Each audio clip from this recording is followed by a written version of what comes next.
है, तो देखिए ये एक यहाँ पे 3 लोग हैं जिनके हम विषय में हम देखेंगे। एक है दाऊद और दूसरा है नाबाल व्यक्ति जो कि बहुत धनी था, नाबाल, और तीसरी जो है उसकी पत्नी जिसका नाम है एबीगेल। ठीक है, 3 लोगों के विषय में हम देखेंगे और कैसे परमेश्वर कैसे इस पूरी घटना में काम कर रहे हैं, इसको समझने की कोशिश करेंगे और हमसे क्या बात हो रही है ये समझने की कोशिश करेंगे। ये तीन लोगों के विषय में बात हो रही है यहाँ पर। एक है दाऊद, दूसरा है नाबाल और तीसरा उसकी पत्नी, नाबाल की पत्नी एबीगेल। अब इन तीनों को कैसे ये तीनों आपस में जुड़े हुए हैं ये हम समझने की कोशिश करेंगे और कैसे परमेश्वर ने इस पूरी घटना में काम करा और किसने क्या करा, उससे हम क्या सीख सकते हैं हम ही देखेंगे। ठीक है, तो ये घटना हो रही है एक ऐसे जगह की जिसका नाम था माउन, और ये कुछ ऐसी जंगल जैसी जगह थी। तो यहाँ पर क्या हुआ है कि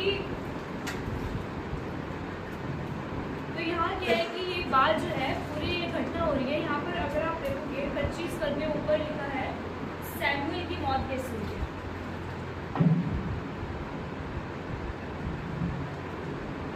हेलो, ठीक है। तो यहाँ पर हम देखेंगे कि 25 पद में जहाँ पर ऊपर हेडिंग में लिखा है कि सैमुएल है उसकी मौत हो जाती है। तो सैमुएल जो है परमेश्वर ने उसको चुना था अगुवाई करने के लिए और बहुत इस्तेमाल करा परमेश्वर ने शमूएल को, लेकिन यहाँ पर उसकी मौत होने के बाद जब दाऊद जाता है एक जंगल में जिसका नाम होता है माउंट। तो ये वो समय है जब डेविड सॉल से छुप रहा था और वो मौन जगह पर आ जाता है और डेविड यहाँ पहले भी आ चुका है। ठीक है, तो ये वो जगह है जहाँ पर जो है इस समय दाऊद क्या कर रहा था, वो शाऊल से उसकी बहुत लड़ाइयाँ चलती रहती थी और शाऊल उसके पीछे पड़ा रहता था, दाऊद के पीछे पड़ा रहता था और तकरीबन कुछ 4 साल तक जो है शाऊल दाऊद का पीछा करता रहा और बेचारा शाऊल दाऊद का पीछा करता रहता और दाऊद जो है भागता रहता था, कभी यहाँ छुप रहा है, कभी वहाँ छुप रहा है, कभी डर रहा है, कभी कुछ हो रहा है, उसका ऐसे ही चलता रहता था। तो अब दाऊद आ चुका है माउंट एक जगह पर और ये कुछ ऐसी जंगल की ऐसी जगह है। तो यहाँ पर वो अपने पूरे सब लोगों को लेकर के जरूर किसी ऐसी युद्ध की तैयारी है, उसको आगे जाना होगा कहीं पर, इसलिए वो आ जाता है। तो उसको पता चलता है कि यहाँ पर एक व्यक्ति है जिसका नाम नाबाल है और वो बड़ा धनी है। तो अब क्योंकि वो जंगल जैसी जगह में है और उसको ज़रूरत है कुछ चीज़ों की, खाने की, पीने की या फिर पैसों की, ताकि अपना और अपना आर्मी का खर्चा निकाल पाए, तो वो उसको हेल्प चाहिए थी। तो वहाँ पर नाबाल जो ये व्यक्ति था वो पास में था। तो उससे दाऊद ने बोला तो वहाँ पर जाओ और उसको अपनी हेल्प के लिए बोलो। अब दाऊद ऐसे ही नहीं उसने भेजा अपने लोगों को, लेकिन वहाँ पर जो है पहले ऐसा हो चुका था कि जो दाऊद की आर्मी थी, दाऊद के जो नाबाल के लोग थे, वो दाऊद के पास आकर के रहते थे या कुछ भी उन्होंने उनकी देखभाल करी थी दाऊद की आर्मी ने, और बहुत अच्छा संबंध दाऊद के लोगों ने दिखाया, बहुत अच्छा बर्ताव दिखाया, वचन में इसमें लिखा। लेकिन जब दाऊद को जरूरत पड़ी कि उसको जरूरत है कि वो नाबाल जो है या उसके लोग, उसके पूरे सब लोग उसकी हेल्प करे और उसकी आर्मी की हेल्प करे, तो नाबाल जो है ऐसा व्यक्ति था जिसने की उसकी मदद नहीं करी। तो यहाँ पर मैं नाबाल के विषय में और अगर बात करूँ, नाबाल उसकी जो वेल्थ थी उन लोगों पर डिपेंड करती थी जिनको वो काम पर रखता था और अपने जानवरों की रखवाली करता था। वो पुरानी एंशिएंट इजराइल के हिस्से में काम करता था जहाँ की जो कि बहुत खतरनाक इलाका था और वहाँ चोरों चकारे रहा करते थे और वो लोग उन्हीं चीज़ों में रहते थे जो इजराइल से चुराते थे। तो यहाँ क्या मैं बताती इसमें क्या है कि जो नाबाल था वो उसका जो काम था वो भेड़ बकरी चराने का ही था। और ये एक ऐसी जगह है जहाँ पर एकदम साउथ में है, इजराइल के साउथ में है, यानी कि ये ऐसी जगह है जहाँ पर इजराइल की जो आर्मी है वो ज़्यादा एक्टिव नहीं थी, वो ज़्यादा काम नहीं करती थी, तो इसलिए यहाँ पर गलत काम भी होते थे और चोरी होना और चोरी चकारी होना, लूटपाट होना यहाँ पर ऐसा चलता था। तो नाबाल भी उसी स्वभाव का सा व्यक्ति था और यहाँ पे देखें कि हाँ, उसको जो है नाबाल को जो है ये देखा जाता है कि वहाँ पे लूटपाट होती थी और उसको अपने काम के लिए जो है ना लोग भी नहीं मिलते थे नाबाल को, और अगर मिलते थे तो कोई लोग होते थे जो चोर होते थे, कोई काम मांगने आ जाते थे, तो वो ईजिली किसी पर विश्वास नहीं होता था। तो ये छोटी सी एक बैकग्राउंड है जो मैं आपको बता रही हूँ कि नाबाल कैसा व्यक्ति था, वो किस जगह में रहता था और हाँ वो कैसा व्यक्ति था। अब वो अच्छा व्यक्ति नहीं था, वो धनी व्यक्ति था, उसके पास पैसा था लेकिन उसका मन अच्छा नहीं था। तो जब दाऊद के लोग गए वहाँ पर और उन्होंने बताया कि अच्छा 6 पद से पढ़ना, और उससे यो कहो तू चिरंजीवी रहे, तेरा कल्याण हो और तेरा घराना कल्याण से रहे, जो कुछ तेरा है वह कल्याण से रहे।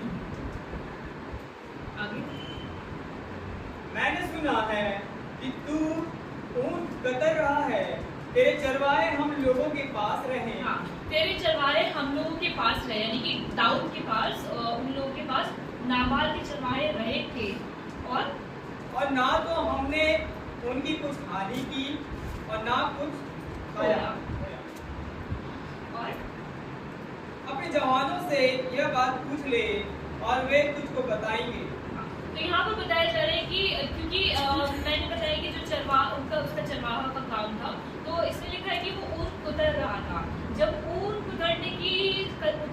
कुतरने का जो समय होता है वो अच्छा समय होता है, यानी कि अब उनकी इनकम का समय, अब उनकी जो है ना और भी ज़्यादा इनकम होगी और बढ़ेगा उसका काम काज, तो वो समय था और वो लोग उस समय पर आए थे। और ये यहाँ पे बता रहे हैं कि देखो तुम लोग आए थे तब हमने तुम्हारे साथ अच्छा स्वभाव करा था, अब हमें तुमसे कुछ काम है। तो इसमें लिखा है कि अपने जवानों से पूछ कि हमने इससे कैसा व्यवहार करा, और इसलिए जो कुछ तेरे हाथ लगे अब वह अपने दासों और अपने बेटे दाऊद को भी दे। पर जो दाऊद के जवान जाकर ऐसी बातें उस नाबाल को कह दी, और अब नाबाल ने सोचो नाबाल ने क्या जवाब दिया। 10 पद पढ़ना। नाबाल ने दाऊद के जनों को उत्तर देकर उनसे कहा, दाऊद कौन है? ईशे का पुत्र कौन है? आजकल बहुत से दास अपने अपने स्वामी के पास से भाग जाते हैं। तो अब उसने तो उसके साथ इतना अच्छा स्वभाव करा, लेकिन जब नाबाल की बारी आई अच्छा स्वभाव दिखाने की, तो उसको बोला कौन दाऊद? मैं तो किसी दाऊद को जानती नहीं, बिल्कुल नहीं पता कौन लोग आए हमारे पास, कोई कितने चोर चोर तो भाग के आ गए हो कि वो हमारे पास, ये तो तुम लोग, मैं तो जानते नहीं किसी को भी, कुछ वैसे स्वभाव दिखा, उसने साफ बोले मैं तो जानती नहीं कि दाऊद कौन है, कौन ईशा का पुत्र, कौन भाई, कौन याद है, मेरे को नहीं पता, तो जाओ तुम यहाँ से, मैं तुम्हारे लिए कुछ नहीं कर सकता।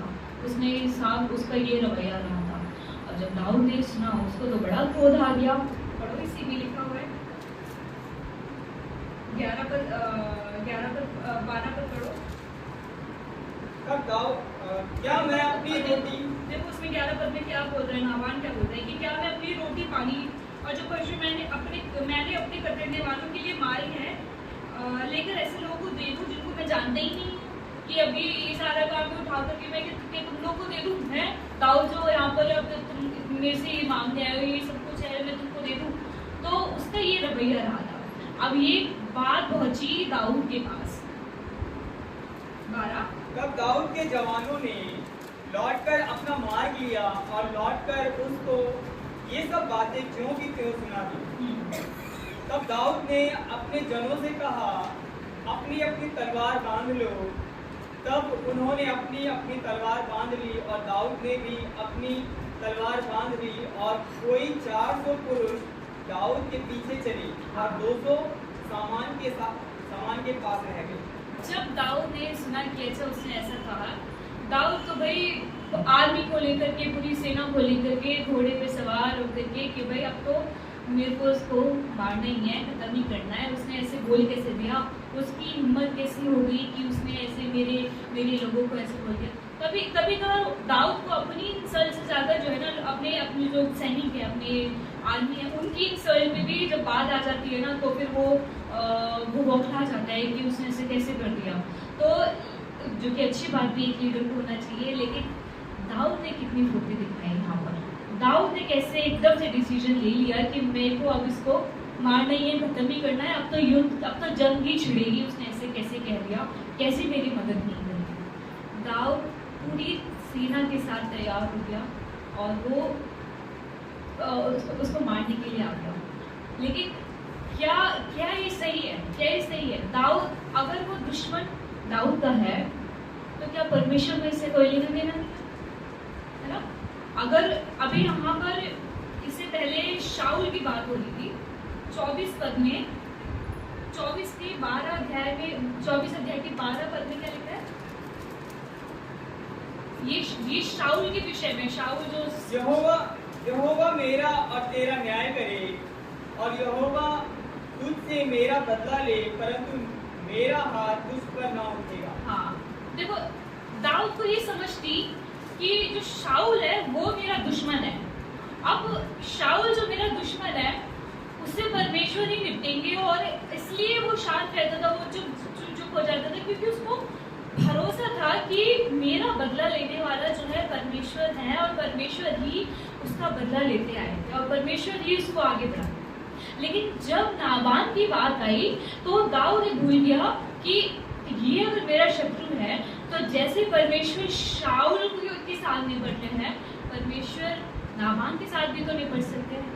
दाऊद के दिमाग में ये बात नहीं है, लेकिन दाऊद को इतनी फुर्ती रही कि मैं उसको बचा करके खत्म नहीं कर दूं, क्योंकि उसने मेरी इंसल्ट करी, मेरे लोगों की इंसल्ट। कल जब हम बात कर रहे थे कि प्रार्थना के विषय में, कि जब यीशु मसीह को डिसीजन लेना था, 12 चेले उनको जब चुनने थे, तो प्रभु यीशु मसीह ने पूरी रात बैठ करके प्रार्थना करी और बुद्धि मांगी परमेश्वर से कि मैं किन लोगों को चुनूं। ये कहते हुए जरूर कि परमेश्वर आप मुझे बताएं, पिता आप मुझे बताएं कि मुझे कैसे लोगों को चुनना है, मुझे किसके पास जाना है, आपकी इच्छा क्या है, क्या करना है मुझे। लेकिन जब दाऊद को डिसीजन लेना था, दाऊद को जब ये निर्णय लेना था कि मुझे इसने मेरे साथ ऐसा करा और मुझे उसको मारना है, उसने परमेश्वर से बात की। और ये कितना खतरनाक एक डिसीजन था दाऊद का कि उसने ये यहाँ पे सोच लिया था कि सिर्फ नाबान ही नहीं, उसका जो भी कुछ है, उसके कितने भी लोग, सब कुछ लूट, सब कुछ को खत्म करने के लिए आ रहा था। उसने देखो कितने सैनिक ले लिए उसने, 600 लोग ले लिए, जिसमें से 400 लोग, मतलब 600 से 1000 के बीच में कोई सैनिक लेकर के आ गया उसको मारने के लिए। आप सोचें कि वो उसने ये जो निर्णय लिया वो कितना गलत निर्णय रहा कि अच्छा ये चलिए इसके बारे में हम और आगे देखेंगे। अभी हम देखते हैं कि जब ये सब हो गया, जब वो उसके नौकर ने जाकर के दाऊद को बता दिया ऐसे और दाऊद ने ये निर्णय ले लिया, और फिर उसके बाद जो उसका जो नौकर है वो जाकर के उसकी नौकर की भूमिका देखिए, ये 14 पद में हमें समझना है ना। परंतु एक सेवक ने नाबाल की पत्नी अबीगैल को बताया, दाऊद ने जंगल से हमारे स्वामी को आशीर्वाद देने के लिए दूत भेजे थे और उसने उन्हें ललकार दिया। हाँ।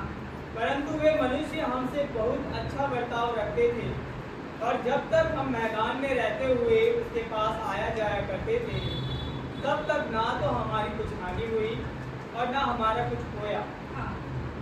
देखो ये दाऊद ने जो वैसा बर्ताव करा ना, जो एक अच्छा जीवन दिखाया, ये उसी की एक पूरी की पूरी रिएक्शन है कि उसने जो बोया वो उसको वापस यहाँ पर मिल रहा है, कि उसने एक इमेज बनाई, एक रेप्यूटेशन बनाई, एक अच्छे जीवन की, एक अच्छे उसके लोगों ने भी, कि जब ऐसा सब कुछ हो रहा था, जब दाऊद तकरीबन एक पाप करने में फंसने जा रहा था, तब जो है परमेश्वर ने उस सेवक को भी, जो कि नाबान का था, सेवक नाबान का था, लेकिन जो तरफदारी वो कर रहे हैं वो दाऊद की कर रहे हैं। परमेश्वर ने दाऊद को देखो कैसा अनुग्रह दिया है कि जो दूसरे शत्रु के जो नौकर है, सेवक है, वो भी दाऊद की फेवर में, वो भी दाऊद की ओर है। ठीक है। तो दाऊद ने जब सेवक उसके पास जो उसके सेवक थे उसकी भूमिका बहुत यहाँ पर अच्छी देखने को मिलती है कि वो बचाव नहीं चाहता था कि ऐसा युद्ध हो, ऐसा दाऊद ऐसा करे,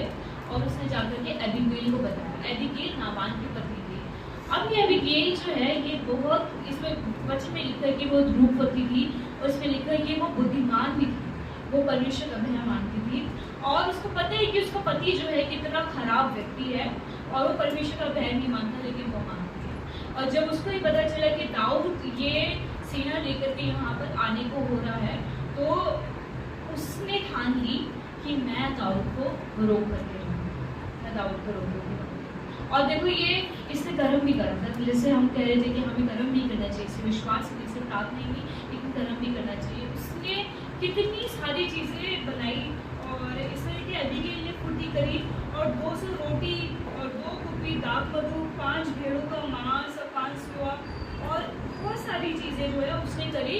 इतने कम समय में उसने सारी की सारी तैयारी करी कि मैं जाकर के दाऊद को रोकूंगी। तो यहाँ पर अब यहाँ पे देखो 23 पद से लेकर के अगर आप पूरा पढ़ोगे तो ये पूरी वो दाऊद से बात करती है कि दाऊद आप यहाँ पर आप उसको ऐसा मत करो, आप लड़ाई मत करो, ये पाप आपके सिर पे आएगा और परमेश्वर आपका। और जब एबीगेल की बात जो है दाऊद सुनता है कि ये स्त्री कितनी बुद्धिमान है, तो दाऊद का जो मन बदल जाता है, उसका मन परिवर्तन हो जाता है। 32 पद में हमें देखने को मिलता है। तो यहाँ पर एक जो बात है यहाँ पर एबीगेल के विषय में कि एबीगेल जो है एबीगेल कितनी बुद्धिमान व्यक्ति थी, उसने मेल मिलाप चाहा, और उसके परमेश्वर के भय मानने से, उसके मेल मिलाप चाहने से जो है पूरी की पूरी सिचुएशन थी, पूरे सिचुएशन।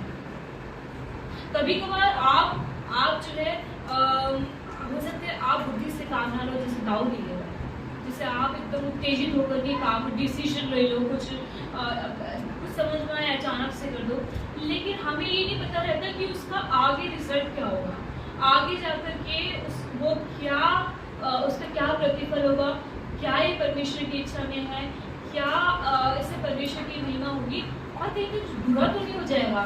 कई बार हम ये सारी चीज़ें सोचने में असमर्थ हो जाते हैं, लेकिन जब परमेश्वर हमारे जीवन में होते हैं और परमेश्वर की मौजूदगी हमारे जीवन में होती है, चाहे आप प्रार्थना करो, प्रार्थना से परमेश्वर आपको किसी भी गलत काम करने से रोकेंगे, या फिर जब आपके आसपास के लोग जो हैं, आप ऐसी सराउंडिंग, आपकी सराउंडिंग अच्छी होगी और वो लोग भी आपको मदद करेंगे कि आप किसी गुनाह में ना हो। जैसे कि वो सर्वेंट जो नौकर था, नाबाल का नौकर था, उसने पहल उसने करी कि वो जाकर के रोके, फिर एबीगेल ने जाकर के पूरी की पूरी कोशिश करी, लेकिन इन सब जो हो रहा है इससे किसका फायदा हो रहा है? कौन पाप करने से बच रहा है? दाऊद पाप करने से बच रहा है। दाऊद को परमेश्वर रोकना चाह रहे हैं, इन लोगों को उठा करके, इन लोगों को वहां पर। तो परमेश्वर जो है लोगों को भी आपके जीवन में रखेंगे, जो कि आपको, अगर आपका जीवन परमेश्वर के साथ अच्छा है और रिश्ता अच्छा है, परमेश्वर बहुत लोगों को आपके सामने ऐसे रख सकते हैं जो कि आपको रोकेंगे किसी काम को करने से। तब आपको ये समझना है, अपनी बुद्धि लगानी है कि क्या ये परमेश्वर की इच्छा है, और क्या, क्योंकि कुछ ना कुछ चीज देखो, अब एबीगेल दाऊद से रास्ते में मिलने आ गई और उसको रोकने लगी। दाऊद तो ये भी समझ सकता था कि ये क्या मेरे काम में बाधा बन रही है, और मैं प्रार्थना करता हूँ कि एबीगेल हट जाए और मैं युद्ध करने में जो है पूरा जीत जाऊँ उसको और विजय हो जाऊँ। दाऊद ऐसे भी सोच सकता था, लेकिन नहीं, दाऊद के मन में जो है एबीगेल की बात छुप गई, क्योंकि उसका मन परमेश्वर से तो कनेक्ट था ही था, लेकिन और एबीगेल का भी था। तो जब ये दोनों मिले तो दाऊद को एबीगेल की बात समझ गई, ठीक है। और इसमें देखो यहाँ लिखा है कि दाऊद ने एबीगेल से कहा, इस्राएल का, देखो यहाँ पे पूरा बता रहे हैं कि दाऊद ने जो मन फिराया और उसने उस काम को करने से रोका। तो हाँ, दूसरी बात ये कि मैं बताना चाहती हूँ रिवेंज। जो नाबाल के लोग थे, उन लोगों ने दाऊद के लोगों को अपमान करा, और दाऊद को बदला लेना था कि मुझे मारना है, उसको मुझे खत्म करना है। लेकिन जो बदला लेने वाला है वो परमेश्वर है। परमेश्वर का वचन बताता है कि पलटा लेने वाला जो हूँ मैं ही हूँ। और परमेश्वर नहीं चाहते थे कि दाऊद पलटा ले, परमेश्वर नहीं चाहते थे, क्योंकि अगर परमेश्वर दाऊद पलटा लेता, दाऊद बदला लेता, तो बहुत सारे निर्दोष लोग भी मारे जाते। और परमेश्वर ही नहीं चाहते। और परमेश्वर ये भी नहीं चाहते थे कि हालांकि नाबाल ने उसकी बेइज्जती करे तो दाऊद जो है उससे जाकर के करता। अगर आपके जीवन में कुछ भी है, उसका बदला परमेश्वर को लेगा। कोई भी आपके साथ अन्याय है, किसी भी तरीके का अन्याय है, उसका बदला परमेश्वर ही को लेगा। जब हाबिल को मारा था केन ने, तो देखो जब हम पाप करते हैं तो कुछ ऐसा पाप जब आदम हवा ने पाप करा था, तो आदम हवा ने जो है अपने पाप करके अपने आप को दुख पहुंचाया था। परमेश्वर ने कहा था कि तुम पाप करोगे तो तुम मर जाओगे। मरना उनकी हानि थी, है ना। लेकिन तो वो अपने ऊपर उन्होंने दुख पहुंचाया था पाप करके। जब हम पाप करते हैं तो हम अपने आप को दुख पहुंचाते हैं, हम अपने आप की हानि करते हैं, अपने आप को संकट में डालते हैं, अपनी मौत चुनते हैं। लेकिन जब सोचो हाबिल की मौत, एक तो हाबिल ने केन को मारा, केन ने हाबिल को मारा, कंफ्यूजन हो जाता है। लेकिन हाबिल को मारा केन ने, तो जब केन ने मारा था हाबिल को, तो परमेश्वर ने यहाँ पर जो है बदला जो है परमेश्वर ने लिया था कि परमेश्वर ने सजा दी थी, क्योंकि हाबिल तो निर्दोष था और केन ने उसको मार दिया था। तो परमेश्वर ने केन के पीछे परमेश्वर लगी थी। आपको लगता है कि अन्याय हो गया, उसकी कोई सुनवाई नहीं होती है, लेकिन परमेश्वर, अगर आप किसी दूसरे के साथ बुरा करते हो ना, तब परमेश्वर आपको चोट पहुंचाते, तब परमेश्वर आपके साथ बदला ले सकते हैं, परमेश्वर आपको हानि पहुंचा सकते हैं किसी दूसरे को चोट पहुंचाने में। आदम हवा ने अपने आप को चोट पहुंचाई थी आज्ञा उल्लंघन करके, लेकिन केन ने जो है हाबिल को चोट पहुंचाई थी, उसको मारकर। जब किसी दूसरे को चोट पहुंचाते हो तो वो पाप तो आप करते हो, लेकिन जो दूसरे को चोट पहुंचाना होता है वो परमेश्वर बताना चाहिए। फिर परमेश्वर उस व्यक्ति के पीछे पर्सनली पड़ जाते हैं, जैसे कि हाबिल केन के पीछे परमेश्वर।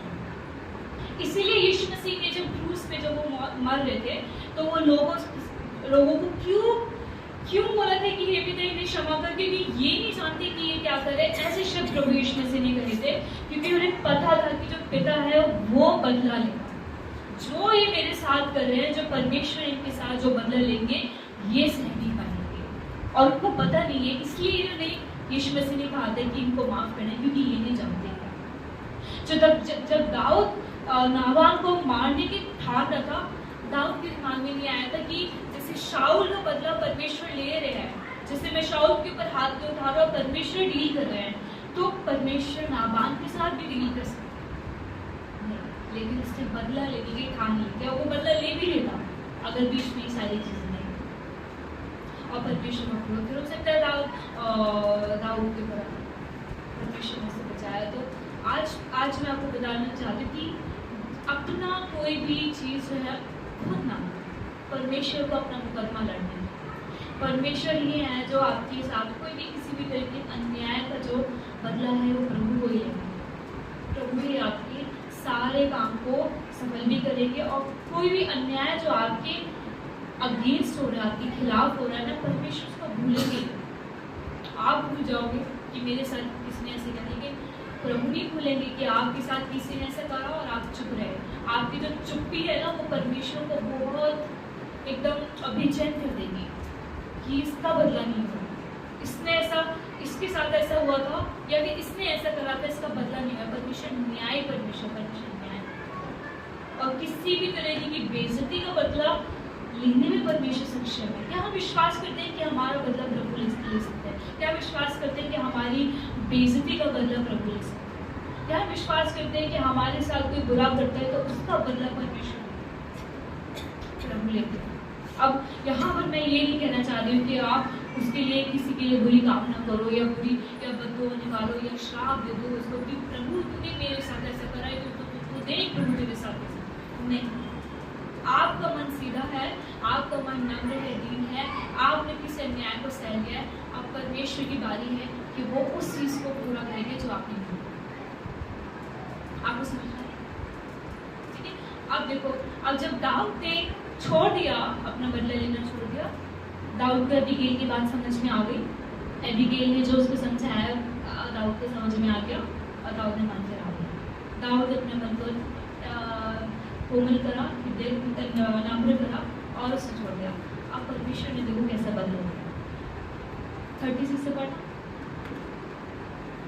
तब अबीगैल नाबाल के पास लौट गई और क्या देखती है कि वह घर में राजा का सा भोज कर रहा है और नाबाल का राजा का सा भोज। देखो वो यहाँ पे वो पूरा दुष्ट व्यक्ति है और वो एंड तक नहीं सुधरेगा, एंड तक नहीं सुधरेगा। उसको नहीं पता, उसको फर्क ही नहीं पड़ रहा उसने क्या किसी को बोल दिया है, उसके बोलने से जंग छिड़ रही है। वो तो घर में बैठ के आराम से खा रहा है, मौज कर रहा है। दुष्ट व्यक्ति जो है ना ऐसे ही होता है, दुष्ट व्यक्ति ऐसा ही होता है, वो नहीं सुधरता है। उसको समझ में नहीं आता कि उसकी पत्नी इतनी प्रभु में लीन है, इतनी बुद्धिमान है, लेकिन वो व्यक्ति, उसका अपनी पत्नी से भी कोई असर ही नहीं पड़ता, वो उसका जीवन ही नहीं बनता है, वो इतना दुष्ट और ढीठ व्यक्ति है। पढ़ना क्या लिखा है? और नाबाल मनमग्न है वो और वह नशे में अति चूर हो गया है। इसलिए उसने भोर के उजियाले में होने से पहले उससे कुछ भी ना कहा, क्योंकि वो नशे में था, इसलिए उसने सुबह तक का वेट करा। सवेरे जब नाबाल का नशा उतर गया तब उसकी पत्नी ने उसे सारा हाल कह सुनाया। तब उसके मन का हियाव जाता रहा और वह पत्थर सा सुन्न हो गया। और 10 दिन के पश्चात यहोवा ने नाबाल को ऐसा मारा कि वो मर गया। परमेश्वर ने नाबाल को ऐसा मारा है कि वो मर गया। तो ये परमेश्वर चाहते थे, ना कि परमेश्वर ये नहीं चाहते थे कि दाऊद उसका बदला ले, लेकिन परमेश्वर उसका बदला ले। प्रभु नहीं चाहते थे कि दाऊद के हाथों, लेकिन परमेश्वर खुद उसको मारना चाहते। लेकिन ऐसे नहीं है कि अगर नाबाल मन फिरा लेता, अगर वो पश्चाताप करता तो सकता है प्रभु उसको माफ भी कर देते, लेकिन ऐसा कुछ नहीं हुआ। नाबाल ने अपना मन नहीं किया, 10 दिन के अंदर जो है उसकी। तो यहाँ से आगे की छोटी सी शिक्षा है आज की कि सबसे पहले तो जो ऐसा दुष्ट व्यक्ति इतना भी ना बने कि परमेश्वर की आवाज़ आपको सुनाई ना दे, इतने भी हमें ढीठ नहीं होना है कि हमें कुछ भी समझ में ना आए कि क्या हो रहा है।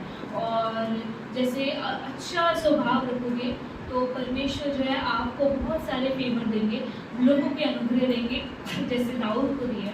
और अपने आप को प्रभु में मजबूत रखोगे तो प्रभु आपके लिए तरह तरह से लोगों को खड़ा करेंगे, और ताकि आप जो है आपका जीवन सुरक्षित रहे और आप तो प्रभु में और भी ज़्यादा बढ़ते जाओ। और दूसरा ये कि बदला जो है परमेश्वर को अपना बदला लेने दे, और किसी भी चीज़ का जो है बदला खुद न लें, चाहे वो छोटी चीज़ का हो, चाहे वो बड़ी चीज़ का हो, चाहे छोटा नुकसान है, चाहे वो बड़ा नुकसान हो, चाहे छोटी बेइज्जती है या बड़ी बेइज्जती है, हर चीज़ का बदला जो है परमेश्वर को लेने दे। परमेश्वर आपसे बहुत अच्छा बदला ले सकते हैं और परमेश्वर बदला लेने में बहुत एक्सपर्ट है। परमेश्वर के बदले से आपको शांति, आपके बदले से आपको शांति नहीं मिलेगी। आपने देखा है कि आप किसी से बदला लोगे ना, आपके मन में तो गुस्सा ही आएगा, कड़वाहटी रहेगी वो बदला लेने के बाद भी। सोचो, किसी ने गाली मेरे को दे दी और मैंने भी उसको गाली दे दी, तो मेरा मूड फिर भी ऑफ है ना। गाली देकर के कोई व्यक्ति ना खुश नहीं रह पाता। अगर गाली आपने दे दी ना तो भी आप खुश नहीं रह पाओगे, लेकिन अगर चुप हो गए और परमेश्वर ने काम करा और उसने फिर आपसे उस गाली के लिए माफी मांगी, तब आपके मन में शांति है। प्रभु ऐसा काम भी कर सकते हैं, प्रभु ने करा है। ऐसी गवाही सुनी थी मैंने कि किसी ने गाली दी और उसने प्रार्थना करा और उस व्यक्ति ने फिर उसको क्षमा मांगी उससे। तो हमारा बदला हमें शांति नहीं देगा, लेकिन परमेश्वर का बदला आपको शांति नहीं देगा। आप जो अपनी बुद्धि से न्याय करोगे उससे शांति नहीं आएगी, लेकिन परमेश्वर जब आपका न्याय करेंगे ना, उससे शांति। दाऊद की शांति सोचो, कितनी शांति होगी उसके जीवन में जब उसको पता चला कि परमेश्वर ने नाम आपको, अब आगे जाके हम देखते हैं कि जब नाबाल को वो मारा गया तो एबीगेल की शादी जो है दाऊद से हो जाती है। एबीगेल की पत्नी दाऊद हो जाती है। तो परमेश्वर को काम करने दे अपने जीवन में। परमेश्वर के काम करने के तरीके बहुत बढ़िया हैं, बहुत अच्छे हैं, और उनको समझें परमेश्वर कैसे काम करते हैं, और अपने मन को कठोर ना करें। और किसी भी शिक्षा के लिए, किसी भी बात के लिए, कोई भी बात प्रभु की ओर से हो सकती है। कोई भी बात ज़रूरी नहीं है यहाँ से जा रहा है, ये वचन तो है नहीं, लेकिन आपके जीवन में भी कोई रुकावट हो रही है, कोई काम नहीं हो रहा है, परमेश्वर हो सकता है आपसे परिस्थितियों के जरिए भी बात करें। अपने मन को कठोर ना करें और परमेश्वर को काम, प्रभु इस वचन से